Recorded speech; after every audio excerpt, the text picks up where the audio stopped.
Azul side, as C9 is now on red with the counter pick. What do they choose? Ooh, they say Peckenwolf, no Akali.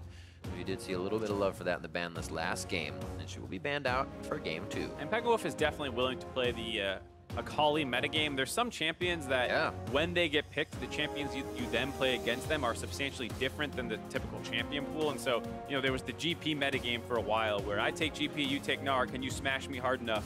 And that's kind of how the GP matchup always goes. You opt into that metagame. The Akali one's very similar where you try and bully me really hard in lane, and if you don't, my mid game can take over, and so you start playing things like LeBlanc into it, or Galio and stuff like that. And so if you get rid of the Akali, you get rid of that whole champion pool that you then have to play as well. Nocturne. A lot of blue side Nocturne bans, because it feels like there's a higher priority pick that they have to take, and then that means that the Nocturne goes over to red side, no one wants to play against it. So pretty interesting to see how the meta has shaken out now with Aatrox getting dropped in the ban list later on. Is this the Zoe then? We'll see. I mean, they're picking between Aatrox and something else. Yeah, for sure. The Jace. Okay, so they leave those 2 hot picks up. I like it. I mean, the Zoe doesn't seem to be super high priority pick, though something that still gets taken from time to time. Yeah. But the Aatrox is interesting because we talk about No being this tank player, and C9 says, all right, if you want to play tanks, we'll leave Aatrox up and force you to pick it, or you're going to have to take a Poppy into it or something, and instead you see FlyQuest saying, nope, we don't play that Aatrox, so we'll take the Kindred first. Kindred, Aatrox, Zoe, lots and lots of stuff here, and now it would be possibly that bot lane, so Keith doesn't get pinched. They can still get a mid laner for Golden Goo on the roundabout, so there's possible Kai'Sa. Take away a feel-good play from game 1 for Aerie. As they hover, Kai'Sa is locked in for Keith for game 2. From Xayah to Kai'Sa for him, and now we're looking at a possible jungler, but they may just grab their support. We'll see what they go for. They have a lot of options here, but the thing that's interesting about it is you don't need to reach for that Aatrox pick if you don't think they play it. So I like the decision to not actually grab it here if they decide to go with either that jungler match, as it is the Gragas, I was going to say. One of Svenskaren's best champions, always has good games on it. The Predator keystone that a lot of people are starting to take unlocks an even more aggressive style with the champion to go flying in for those body slams. So I like what C9's done early on in the draft. Back on them sprints. Yeah, it's a very fast big man. Yeah. The Drunken Rage. So we'll see on the side of FlyQuest Academy, Alistar locked in once again. That was so big for them. Quan getting that again has to feel good. I think that's, you know, we talked a lot about the no interactions and the fact that Peckenwolf end up with a ton of kills, and there it is. Aatrox does get locked in. Just as I was saying, I thought C9 letting that slip was potentially a good move. No kind of punishes that right away, and suddenly FlyQuest have a really annoying team comp to try and kill. You have someone with massive damage reduction built into the kit, someone who can keep everyone alive, and someone with a revive passive in your first 3 picks. And most of those are power picks, things that do not get punished at all for taking them early on. How disgusting would it be if you were on the opposing team and you could actually, like, you go in, if you have Morgana shield, like a negative on Lamb's Respite, so you don't get the heal save. Oh, that would be amazing. That would be amazing. Sorry if that was hard to follow, but no, I know what you're saying. That was super the Morgana shield's negation of status effects negates you could put it on somebody. The invulnerability. God, that would be cool. You would only kill your teammates in that instance. It would well, no, yeah, because you can't target enemies with the black shield. That's the whole point. You should be. So Fiora and Varus as I tangent away on abilities that aren't actually in the game. And we have 2 more bans here from Cloud9 and FlyQuest to figure it out. So it's Aerie getting hit as they take his Kai'Sa and Shiro with that Fiora. Yeah, mismatch rolls a little bit here with the top side showing. So FlyQuest able to ban out some of those biggest counter picks on the top side. Very surprising to see Shiro not kind of reach for the Fiora right away, allowing that to hit the ban table here. Because that is kind of a Shiro champion, and it's one of the best picks into Aatrox. Ashe as well. So now FlyQuest pinching down on that, while C9 having the Kai'Sa locked in, getting rid of some of those stable, engaged laners that we see.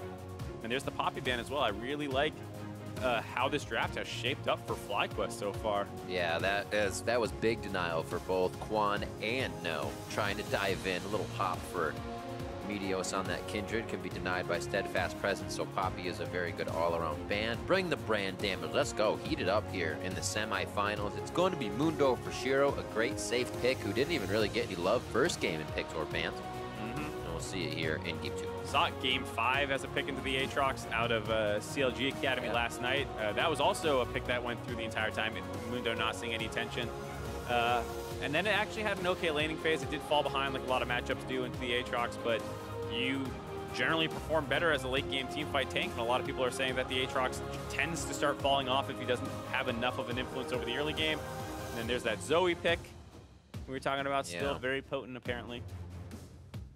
I want to say they obviously have crowd control, but not a lot of crazy crowd control. A lot of it's conditional on the side of Cloud9. They have to hit her, get the right spot, the good binding, the good cask, be in the right spot. A lot of movement can be had. A super slippery team here from FlyQuest. I think you put it the best way is annoying. Oh yeah, resetting, jumps out of a fight, long range, snipes on damage.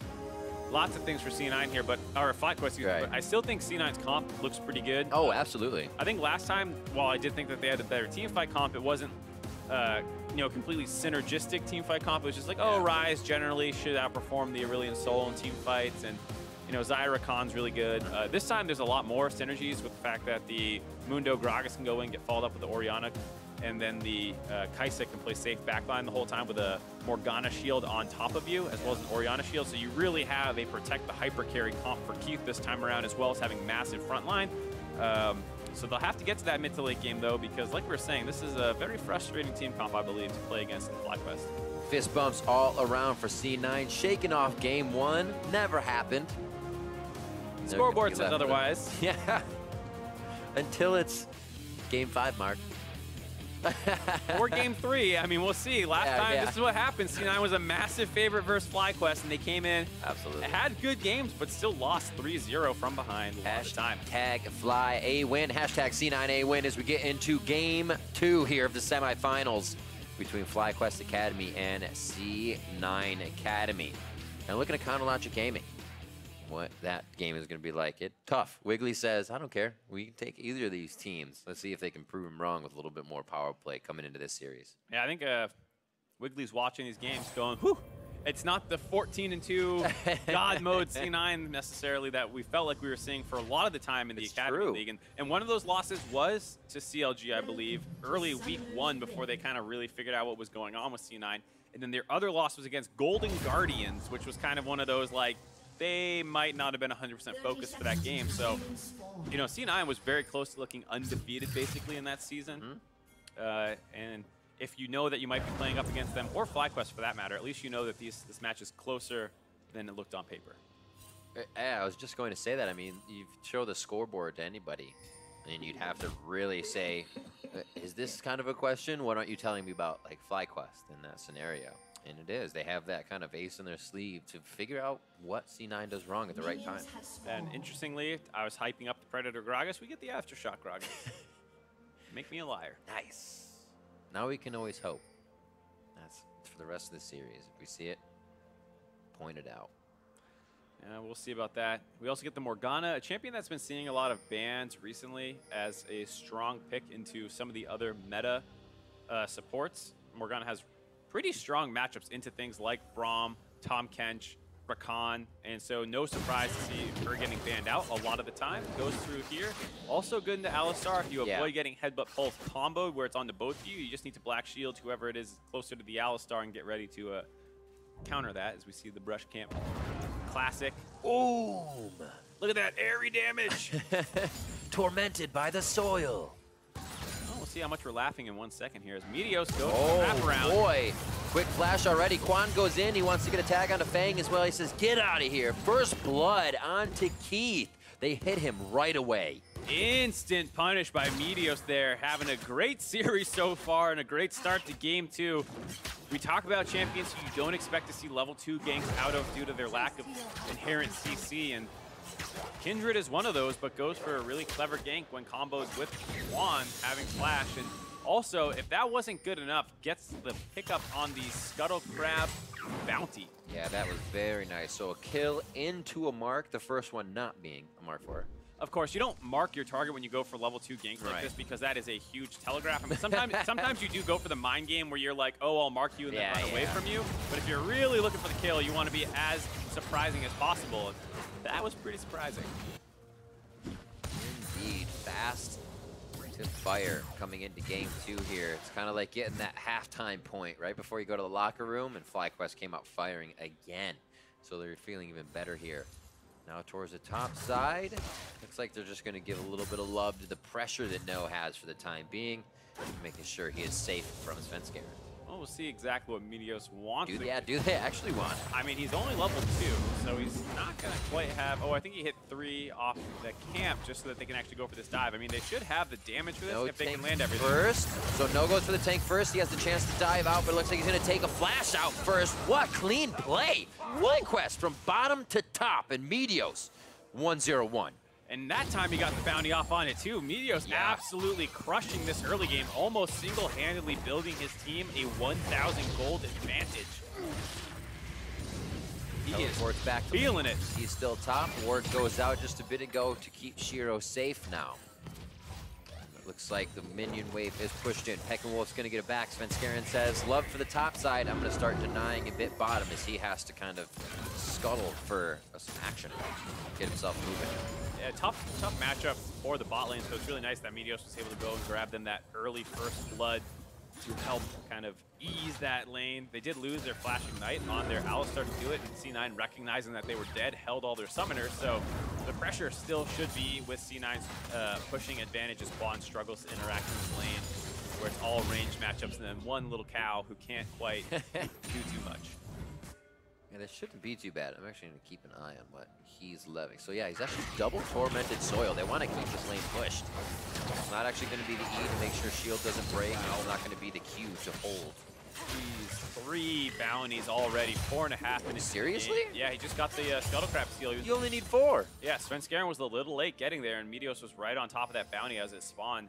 Amazing. Great game out of Meteos. And this is completely different than the kind of carry that we were seeing him out of in the quarterfinals and even the previous game, where a lot of it was about control and punishing the enemy mistakes and being able to pick up Rift Heralds that your team doesn't really have the pressure to actually be getting. And this time, he's actually just going in there and messing everyone up. His path is relatively inefficient, so you do see him down about 14 jungle CS and a CS deficit for Svenskeren. But I think with the way Kindred works, you are absolutely fine making that down payment. Absolutely. You see this 39-31 was the CS on No's roam. A full wave ahead because of that kill in the top lane, and he's able to use that time very nicely to get down. He'll miss a few, but still be over par here on Shiro. As he gets back to lane and does that was the fastest Aatrox I've ever seen. That was... Turn speed, activate! Let's pretend that was APM. Wow, No is really fast. No is insanely fast at clicking. Got it. Not minion block. Not spaghetti code. By a minion. Oh no, don't miss it. Got it. Ari gets the fire in there. Had to activate rapid fire just to get that shot, but they keep it safe. 40-46 on the bot. As the wave clears, they feel like they have it. Look at the mana on Fang. This is why they've engaged. Shots onto Keith, and that was easily played out by FlyQuest, seeing their opponents were weaker. Right as the Ignite comes back available, they find another kill, and this time they get all the summoners out but the Ignite. Ari and Quan popping off this game. And Keith has really been taking a hit from these, and they are not going for Fang. They're going for Keith, saying take the damage out, get him off the map for as long as possible. And to be fair, the Alistar Tristana bot lane is an old school kill lane because the Alistar can go in to start things out, and the Tristana can rocket jump on top as you see here. And now you even get a grenade. And you get the reset as well once you pop that, so he can jump once more to gap close on top of anyone. And so back when Kalista was super strong, this was actually one of the kill lanes you could take into her to deal with it, as well as scaling later into the game. So, you know, if you're up against low-range marksman and Fang is not on top of his black shields, you can honestly find a lot of good looks at kills potentially. So we'll see how many... I was going to say how many CS are pushed up on this, but none. I was like, what's going to get? That was a really ambitious idea. I think with low mana on Pekka and a bunch of minions in the way, there's no way really to weave a Sleepy Trouble Bubble through there to set that play up. So, you know, a little bit of free time. Quan tried to make something happen. Didn't work out. No harm done. Backs for the mid laners. Maybe Pekka stays for one more wave. He doesn't like how close it is to his turret. Oh, he's going to hold it. Interesting. Surprise. Battlestar clear. Yeah, with no mana, you want to try and get this. Yeah. He was like taking time, but he was just waiting for the right shot when they bundled up. So this should be a back for him. We see Meteos hanging out on the bot side. Summoners are up in the way of flashes for the side of FlyQuest, but that's it for aggression here. Fang does have Ignite if they want to turn this one around, but it looks like they might get a dive and safety. Yeah, they actually want to use the pressure down. Fang, knowing the Mark had spawned there, just went and warded it. 4 now? That's going to be number 4. Ooh. Meteos on fire, 4 marks, 8 minutes in the game. Extra 75 range to abilities and autos. And it's going to keep going from there. And, you know, C9 were aware of it, but they just couldn't do anything about it. They had the ward out. Now they're splitting focus between trying to protect their turret and trying to protect this blue buff. They're choosing the blue buff. Uh-oh. How much of it was worth? That is a level 6 Gragas. Bubble comes over as they don't know exactly where Peckinwolf was coming from. It looks like they've decided to use quite a few to guard their jungle and come out successful. Yeah, Sven not wanting to blow the flash there. It's a level 5-1, and you have your ultimate available, so he could have potentially looked for the blowback into the team and try and kill the Alistar, but they go for the more reserved play, backing out and grabbing their blue buff for themselves. Can definitely understand the concern with the fact that you are down a little bit in the bot lane. Ooh. Feels bad. That is a big feels bad, man. Now you know it's there. But actually, they're going to come down and make sure it's protected. That Mountain Drake is up to start. Huge. If FlyQuest could get this, you get a Mountain Drake onto Tristana, and it feels oh so very good. See if they can get more pressure on the bottom side of the map to make that happen. Not a lot of action between this mid lane. The zeros across the board, CS is quite even, and the jugglers have kind of let it be. Yeah, I'm interested to see, you know, the impact of those nerfs on Zoe. I mean, she did lose a little bit of base damage, but a lot more of it was scaling. Hey, Golden Glue's not dead. It worked. Well, I was just kidding. For a second, I believed you. But yeah, I mean, Zoe is usually seen as a good matchup in the control mages, which is why the Orianna pick into it to be, oh, that was not clean. Being a little chaotic here with his abilities. Shockwave in, but he's actually just playing the bait for Meteos, who comes in for assist number 2. First kill for Peckinwolf. It was so sloppy, it actually was clean, pulling Golden Glue forward to take that fight, and then Meteos is just over the wall. No, also with the priority that he has in the lane, is actually going to collapse down here and help push with the 3-man. See how much they can get done on this turret. It is 10 minutes in the game, and they have a cannon creep wave, so this might be enough to break the mid turret. Just 10 minutes into the game. I 100% take that bait every time. Oh, for sure. I'm like, I'm owning my lane. Look at this. Look how good I'm doing in my lane. Look at this idiot. He just jumped too late for his paddle star to hit the wave. And then all of a sudden it's like, no, but I have a Kindred over my shoulder. Oh, now I have no summoners or life. He actually surprisingly did not use any of his summoners there. That's true. I do think if he does flash, he's dead anyways, just because he had walked so far up into the lane to punish this. After all the cooldowns are, he's like, all right, I'm just going to auto-attack this guy to death and probably win this. But because Meteos is there to cover, just really punishing that over-aggression. That is such Zoe, too. It's like... I mean, to be fair to Golden Glue, like, it's really hard to suppress that. When someone misses all of their abilities and you have all yours up, you're thinking, yeah, all right, I'm about to win this. It's true. But... you know, you got to suppress that in competitive play and play the map correctly. You don't know where this extremely fed Kindred is, and as a result, you just give over some more gold and another turret. Now it's a 2,500 gold lead out of nowhere. Nowhere. Shouldn't say out of nowhere. It's been out of this Kindred the entire 11 minutes of the game. There is an area. Meteos is giving out loans today. Looks like it's benefiting just about every lane. Cloud9 starts to make a few of their own moves. They say, let's clear out these wards, stop what snowball Meteos does have. We got to deny some of that vision. But he's already hiding on the top side of the map, inside of that Rift Herald den. Looks like he'll be able to grab it solo. See if they can make any work onto the Mountain Drake for Cloud9. Hey. Even though we've been talking about how it's a different kind of carry game out of Meteos, the fact that he was that it's hard to get. Playing real hard to get there, Shelly. But yeah, Meteos still showing that he has the other part of his game plan down too, with the good objective control, grabbing this Rift Herald. Already grabbed 1 turret of the game, which, you know, that was a nice kill, but it also was still objective focus. Now he's got the mark on Shiro and the dive coming around. Looks like they're going to call it off because they have deep vision. They spot the Gragas coming. That pink ward behind red buff just doing so much work for Meteos here.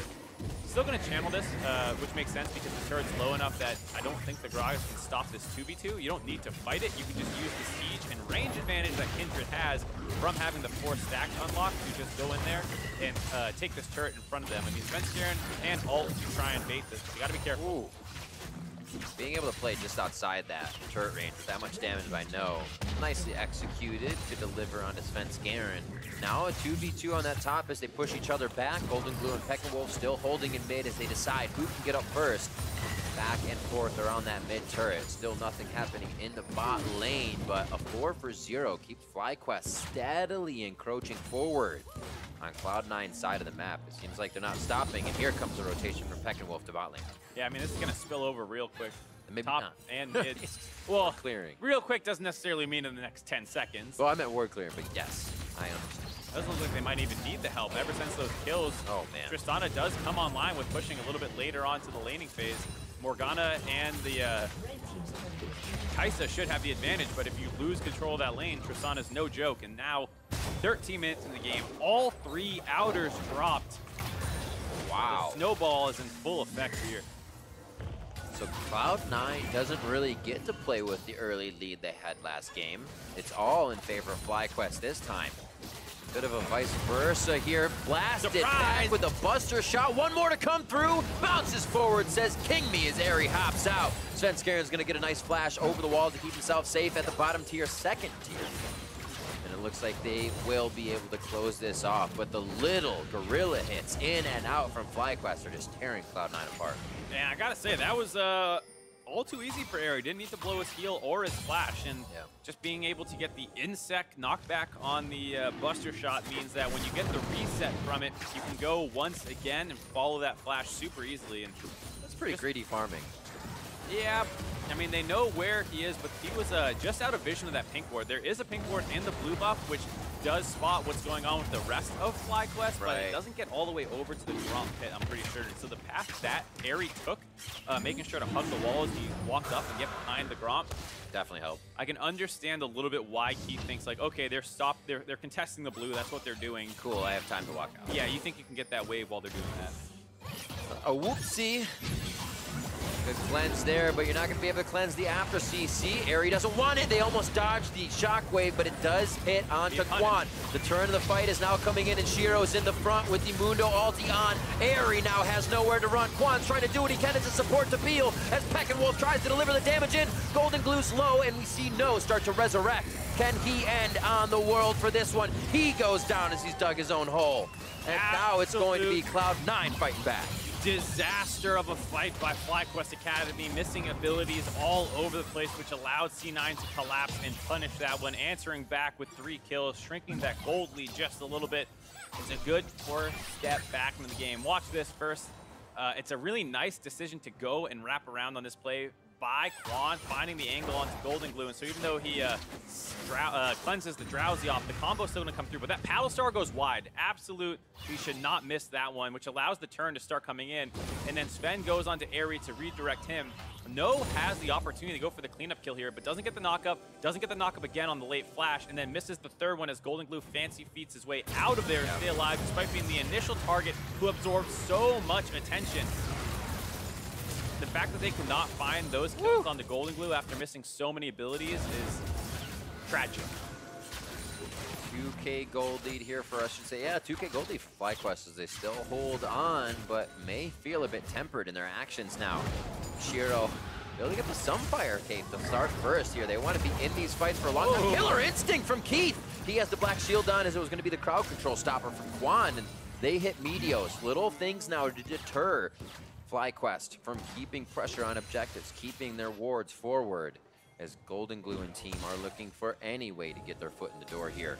17 minutes into the game. Kind of spreading out back to lanes now. Get Airy some farm along with Peckinwolf as we clear out the mid lane. That's 150 about for the CS of the bot lane marksman. 150s as well for his mid laners. So lanes have gone quite even.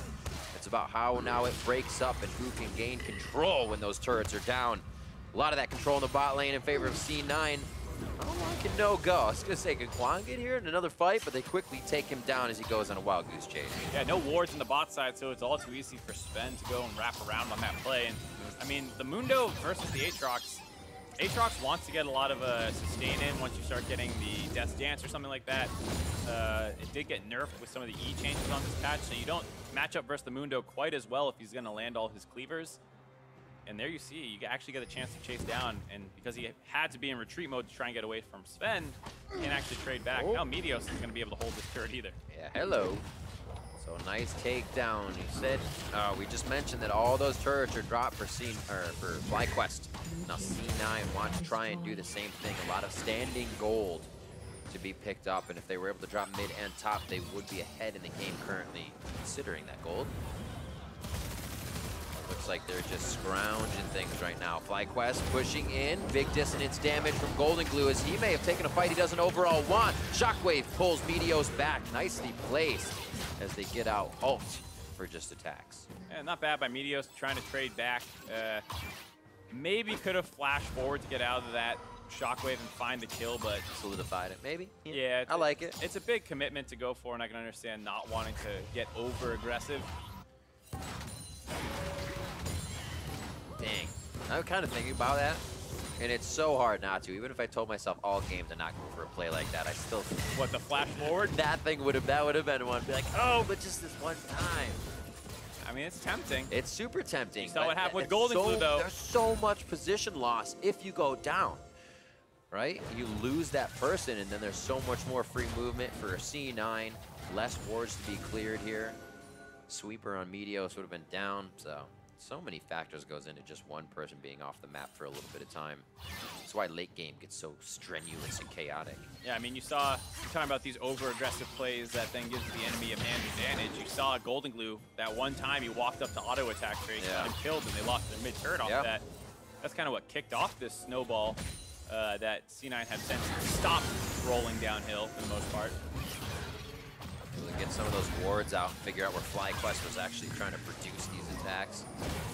Coming up just on 20 minutes, that means Baron's going to be a new thing to dance around. 80 carries, Airy on 2 items with 1.5 for Keith, with a rough start there, mainly by the hands of FlyQuest ganking over and over, but it looks like from bottom now, C9 works slowly towards mid and start to pepper that mid turret, but it's still healthy. And FlyQuest may look to get the engage. A mid-deep ward coming in. No turns on World Ender as they're now in a 3v2 split fight for Cloud9. Keith has to flash out. Svenskaren's good, but he goes back towards no and does a bit of damage. Fang and Meteos in a 1v1 as Meteos comes out to victor. And now C9 looks to chase this Shiro coming out of the woodwork from the bottom of the fight. Meteos with a quick dodge on the briefcase as they look to reassess from the side of FlyQuest. A very back and forth fight as they assess what abilities are up and who can actually bite onto the next fight. Both teams head away with Infernal Drake in 7 seconds. Good decision by FlyQuest to not look for the re-engage, as C9 had walked pretty far forward in the 4v5. As I say that, though, they start wrapping around yeah, they're definitely going to come back into this one. Mundo ultimate still up as it was not used in the fight. He's going to heal, but he wants to use it effectively. Great hit coming in from No, and Shiro's going to be able to get himself in there, but down as Meteos comes up big on the fight with a double kill. Man, you can just see such great shot calling and decision making out of FlyQuest there. They could have looked for the re-engage in the mid lane. They show the patience to say, no, let's go to the Infernal Drake. And they also know that C9 are going to contest it. So they go and they brush camp while Quan goes through the wraparound to the top side. And it looked a little sketchy for a second there. You saw Peckenwolf had to flash out to wait for Quan to get into position. We'll go all the way back to the start of this sequence in the mid lane. A great TP flank coming in early by Quan. And Shiro does not have TP to match, so he actually has to hoof it all the way to this fight. So you get a 4v5. And you can see right now the goal is pretty close, so they have to play this well. No gets kited out. Fang doesn't have anywhere to go, so he's going to get jumped on by Meteos. And that's the only kill they find onto the enemy support. So Shiro showing up here, knowing the enemy has used a fair amount of resources, feels like they can still contest the 4v5. And then just this monstrous flank while everyone else goes for the rush camp. Nice Drowsy. Peckenwolf has to flash out, and then here Quan finally shows up. That finishes off Golden Glue. Shiro also gets the mutilation on him with the Grievous Wounds to make sure he can't regen up. And Golden Glue dives without getting his ultimate off in that whole situation. It was in a pretty crazy spot, too, if he was able to activate it. I gotta say, Quan on this Alistar has been pretty crazy so far for the team. And organizing what they're doing in the fights. Yeah, I mean, last game also had a monstrous performance on it. Sure. Able to dissuade a bunch of the engages and make his own happen. Working for him yet again here. Oh, my word. Right as we sing his praises, needs a bunch of binding and damage. Hers. But yeah, still a great game by that Atlas Star play. And Quan is probably going to have to see that banned away in the next round if C9 do not find a good answer to it. Laz going for the Baron. Just miss. Sends Garen over the wall. Vision's there, but they haven't cleared it. Peckinwolf is low. This might be a fight they want. Quan misses. His ultimate is up, but they haven't fully gone in. World Ender's down for no, and he is going to fall. What a hit! And they cast. Meteos is in a 5v1, and Lamb's respite, and if he comes out on top, he's a god. But he goes down. So just a demigod for today, taking down Golden Glue along with him. Did get that one kill. Maybe that was what they needed to try and stay alive here as the rest of them have gone in. But there's Keith. Peckinwolf low. A sliver of health stays alive with the kill. Eri firing back with a buster shot. They have the damage from the outside, but he can't get more shots on the Fang to clear it out. And the damage from Svenskeren and Shiro is going to be too much as C9 again continue to skirt around fights to bring themselves back. That was such a huge play out of Eri to be able to trade onto Keith. Let's go back to this Baron attempt. Horrible idea, all things considered. Just 23.5 minutes in the game, not nearly as ahead as they think they are. Peckinwolf gets chained out. Quan is able to force the flash, which is nice, but no running in there with only like a quarter of the World Ender charged up is terrible. And then the ultimate by Meteos is almost in time to keep him alive, but doesn't quite work out. But two big things here. One, the fact that the challenging smite burn was able to finish off Golden Glue. And then number two, you see him get bound there by Peckinwolf, but the Pulverize keeps him alive, and then the jump heal keeps him alive too. So Keith's decision to follow up on that binding just gets massively punished, and that is what pulls them off the Baron buff and keeps FlyQuest in this game. Crazy, crazy stuff. Two split-second moments there that got the two kills on the backline carries of C9. 700 gold, the difference, it just changes between 700 and 800 right now. As you can see on the board, who actually holds that gold. Look at that, 8,200 for no. Shiro again, 9,500, having a great game for himself. See if he can pull it out in the victory for C9 this time. Eri, Quan, and No stand tall in mid lane as Peckinwolf tries to get the pushes down, but C9 stands as a team looking to drop these structures. You can still feel the power of C9's team comp coming back down to 1,000 gold only and able to pressure mid lane with it. It's so hard for FlyQuest to find a target to go onto if they're 5-man followed up like this. It is on Quan to find a number of flanks and engages, which has done, but it's a tall order to ask someone to do that multiple times in a game. Peckinwolf currently the highest level in the game. 104, 222 CS. You may hit that 16 first as well. Doesn't really matter if you get to level 2 ultimate. Just more ability power for the other ones between those levels. So we reach 25 minutes. The wards clear towards the top side as the damage begins to go back and forth. It's interesting. I was going to say interesting with teleports up, but they're not up. And that's why we see the mid laners hanging out here with the teams in mid lane. Yeah. Oh, nice sweep. See if he actually tries to follow up on it. And I think this is just due to No's TP not being up yet. They're willing to take these kind of ARAM-y 5v5 situations until they get the map pressure back. They run away now. We'll see if he's actually able to continue pressuring. Oh, yeah, they have to go bot. Yeah, I mean, he's going to have to go and clear that wave. No TP available, and during that time, we'll see if FlyQuest want to pressure with the Baron buff. Like we're saying, No down a level on Shiro 2 after that wave makes it very difficult for the Aatrox to have side lane pressure for the rest of this game. We might see a lot more grouped up pushing if this is the situation they're going to be in. So he tries to prune the wave just a little bit, and now we see Shiro taking the long walk towards Baron. It's already towards half, and he hasn't made it even halfway through the blue side jungle. Svenskeren over the wall, and Keith is gonna steal it. No, Keith actually takes down Quan, sorry. Baron goes to Svenskeren, still as C9 grab it in the fury.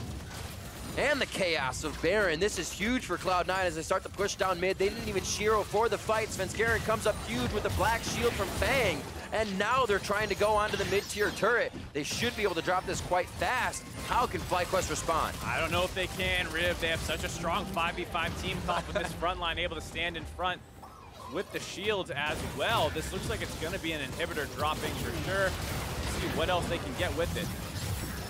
slowly happening. Trying to get that black shield on the front line. No, a little too close for comfort. In goes Keith, out goes Keith as he flashes in, or hits in with that killer instinct and flashes out. Quan goes down again as he was first in the Baron fight, so he's up and down consistently here. Meteos falls. Is this the time when C9 just goes straight for the Nexus as they drop FlyQuest members one after the other? Seems like playing it safe may be the way as they exit the base. However, 10 to 10, 28 minutes on the clock. Peckenwolf tries to hit a few finishing touches as C9 leaves the base. Yep, the gold lead finally getting back completely into C9's control now. 5K gold advantage, and just a couple misplays out of FlyQuest there. No had previously burned his ultimate in that bit of a Baron standoff moment, so he didn't have it for when he got caught out of position. Had to flash out. Multiple people flash in. Meteos off on the flank trying to get damage in. We'll go all the way back to the Baron first. Yeah. Quan ulted way too soon because he wanted to tank for the team, but you got to let No do most of the tanking so you have your ult available to go over the wall early. The Morgana Black Shield is able to allow Svenskeren to not get punted out, not like it would have worked with a dead Alistar anyways. And it's an easy kill onto Quan as a result, and you also see No there with his World Ender ticking down. Ends. Now he no longer has his primary defensive tool available to try and stay alive during this siege, so as they continue going, he's eventually going to get hit by a binding, which kind of puts FlyQuest in full retreat mode. And any second now that binding will land. Dun, dun, dun, dun. There it is. And now Meteos off on the flank wants to try and get some damage in while they tunnel on finishing No off, but Quan with his ult still not available, having burned it, goes down. Then Meteos CC'd and dies during his hop, not actually able to drop his ultimate as well, so a bunch of mistakes there by FlyQuest punishing them. I wonder what Kaisa player calls are like. I hit it going! It's just like instant. It's like, wait, what? What are you doing? It flashes out. Oh, okay, you're safe. People now. just got to be ready to go. You know, they know that you can jump into the fight, so you don't have time to communicate. Well, you don't look like a Rammus. I'm not sure you're going to be going in. 5,000 gold now for FlyQuest, or for C9, as they just strangle FlyQuest out of that mid-game opportunity. Really start bringing the fights full force here. A bit of it as well. FlyQuest was trying to activate too many fights, feeling too comfortable. As C9 started to absorb very well, and they patiently take these turrets down without really instigating too much of a fight. Able to now take down the inhibitor. They may be forced into that fight if FlyQuest wants to engage. Yeah, it looks like they have a hard time going, though. Like we said, if Quan's not able to find a flank, it's very hard to go through the front door of C9's comp. And now Quan caught out of position again. Yep, shockwave onto him, and finishing touches come through from the 5 members, and No is going to be the next one. World Ender's on as he continues the fight, and he is going to be respawning now. Just waiting to come back up as Keith. He cannot deliver the damage when he takes down No. Meteos is falling, and it looks like Cloud9 will get that win they wanted in the second game. They have one more Nexus turret before they find the Nexus. And Peckenwolf is going to do everything he can as he is forced to watch on as the Nexus falls. 30 minutes in, we have a series. Cloud9 bring it 1-1. It's what we're used to seeing in Academy, back and forth series. C9 answering back after what was a pretty disastrous start to the game. If you cast your mind back, Meteos had a great start, finding early kills in both side lanes. 4 marks to 8 minutes, gets both kills in side lanes, also able to grab the Rift Herald, gets another kill in mid lane at 10 minutes and drops the mid turret. And through all that, with their bot lane also finding solo kills, C9 found their way back. Absolutely crazy stuff for the second game, and it needs to happen, especially in game 2. If game 1 was something that happened in the fashion it did for C9, you need this confidence. You can't say, oh, one more, then you're like, what are we doing wrong? You want that reassurance that you have corrected and righted the ship coming into game 2, and you want to see those results. Yeah, I think like that's a huge bounce back game. The fact that you're not staring down the barrel of an elimination match, but also the fact that you came back in the game. It wasn't like, oh, we instantly just bounced back and crushed them. You did fall behind. You see that FlyQuest is the team to be feared for their early game and their, for the most part, macro control, but then they started tunneling a lot around Baron buff, which kind of hurt them.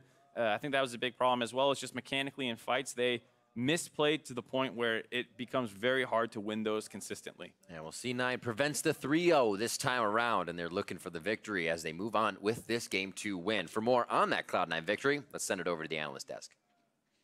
Thank you very much, Riv. And what a game we had, back and forth the whole time. We were pretty confident at a certain point that the curse was in effect. Meteos, an insane early game, just actually smashed on Kindred. Yeah, I think Meteos had pretty much like the best opening possible you can get on Kindred. He had like 4 marks at an insanely early time. 8 minutes. Yeah, 8 minutes, which is like pretty much unheard of in competitive play. So, yeah, I mean, it just started off with this level 2 gank bottom. Level 3 gank top. That's actually just, I think what Sven and Mithy used to say is they call it map surfing in solo queue. That's what this guy was doing this whole game. Just running from top to bottom, killing everyone. So, feels pretty bad for Cloud9, but yeah, with Kindred snowballing, it's usually pretty scary, but somehow they manage to pull back in this game. Yeah, Golden Glue goes aggressive, but at that time, Svenskaren's already walking back to his jungle, so suddenly Meteos is here, there's another one picked up, and constant. Also, each of those ganks we just showed took him about 2 seconds, maybe 3 seconds of time commitment. They were so efficient and easy, and you could get just right back to farming away. Yep. That right there, just to interject, that's the trademark Meteos slouch. Yeah. You know, whenever Meteos is slouching in his chair, like he's in the zone and he's pretty much ready to win the game, but I guess maybe he stopped slouching at some point this game because they ended up throwing. Yeah, I mean, in the mid game, there was that team fight around mid lane where he was coming from base. 3 members of his team go down to Cloud9. Cloud9 starts getting that gold coming back, and they have some pretty good engages. Yeah, I mean, absolutely incredible stuff. We have the replay where C9's able to, not even with great team fighting, but they get over the wall for the Baron steal. Oh, man. This is a tilter, too, because whenever you talk to Meteos, he's always talking about how the team needs to get the enemy jungler zoned out or something like that from the Baron, but there's a black shield on the enemy team, plus Alistar actually got binded at the wall beforehand anyway, so there's no way they can keep Svenskeren out. Yeah. And he just wins the smite fight by like 73 HP. Early smite, 70 health, yeah. Yeah, I mean, I think overall it was still a good call by FlyQuest. They knew that they're getting outscaled with their team comp, so they had to either go for like this risky Baron play or just kind of slowly lose the game. So I think overall it was just a good try, but it wasn't good enough, so. I appreciated there was the mind game as well of like, you know, Kindred can ult the Baron. So like, are they going to ult or are they going to smite? Like, what's Meteos going to choose? He chose smite. Unfortunately, that was too early, but Sven was like ready to go. Like, it seemed like he was able to react in time. I thought that was just kind of like, that's just the mind game where you're like, I got to go over the wall. And I'm like, am I getting baited? Is this a one-way trip or not? Yeah, some of the situations where the person attempting to steal the Baron actually feels more comfortable. And this time, it's Svenskeren coming in. He has Black Shield on him with Gragas. His team is the better team fighting team. They're already flanking around. They already chunked out members of FlyQuest. So you actually feel more calm in that situation, I feel like, as a jungler coming in to steal. And the pressure is mostly on Meteos. Yeah, I think that whenever you're the team that's like, oh man, we really need to get this Baron or we're going to lose the game, it's always more pressure on you as a jungler to get the smite. And like, it's just really intense. But usually if you're the team that's going to win the team fight after anyways, you're like, okay, well, if I miss the smite, we got it. like if I miss the smite, I mean, whatever, we're going to get this team fight and probably win the game anyways. So it's definitely more pressure on Meteos there. Yeah, and of course, pressure on FlyQuest overall. It seemed like you were talking about this a lot sort of off camera, that it looked like C9's comp was going to keep out scaling. We saw the Mundo Aatrox 1v1 after like level 11 was very obviously Mundo favored. Something that we saw you guys, of course, do in Game 5 as well. So that's very quickly becoming a matchup to look for. 8-16, of course, nerfs some of Aatrox's early game a little bit to make that a bit easier to sort of stomach. You were talking about Kai'Sa being a really good late game champion as well, even despite the fact that the Tristana started on 2 kills and Keith started like 1 and 3 on the champion. So there seemed to be a timer, and FlyQuest had to just force something. Yeah, I mean, I think they did a good job again, like with their early game. They got the early game they wanted. They had the Kindred pick snowballing. They had all the tools, but I think they had like one really weird team fight mid where they kind of threw their lead, and after that it was kind of just a snowball effect where Cloud9 could just like scrape back together, and they just had a way better team fight comp, so it's a lot easier for them. That being said, there are definitely some improvements for Cloud9, especially like Fang's individual play there. The timing with his Black Shields, always pretty much slow with those, so they can definitely clean some things up for this series. Yeah. Yep. So seeing these games play out now, with the curse obviously broken, C9 can, in fact, win playoff games in Academy. Where do you see it going from here? Do you still stick with the C9 is the better team on paper and they'll close it out? Or has it been close enough that it's really either way? Well, I mean, again, every single series is going to Game 5 for whatever reason. You're so still going there. It kind of just feels like all the Academy teams are like, hey, you want this game? Yeah, sure, I'll give you this game. Like, let's just go to Game 5 every time. So Meteos was like, no takebacks this game. You said it was mine. I'm 5-0. Yeah, I don't know. I'm pretty sure that this is going to be a pretty close set. It doesn't look like any team is, you know, hard winning in any really like macro play or whatever. It's just kind of a back and forth like slugfest every game. So who takes game 3? To both of you. Cloud9. Cloud9? probably Cloud9. Cloud9? Yeah. Okay. Well, NLSS votes for Cloud9 in game 3. We'll see if they do it. We are all tied up, and we look forward to that game 3. Don't touch the browser. Be back right after the break.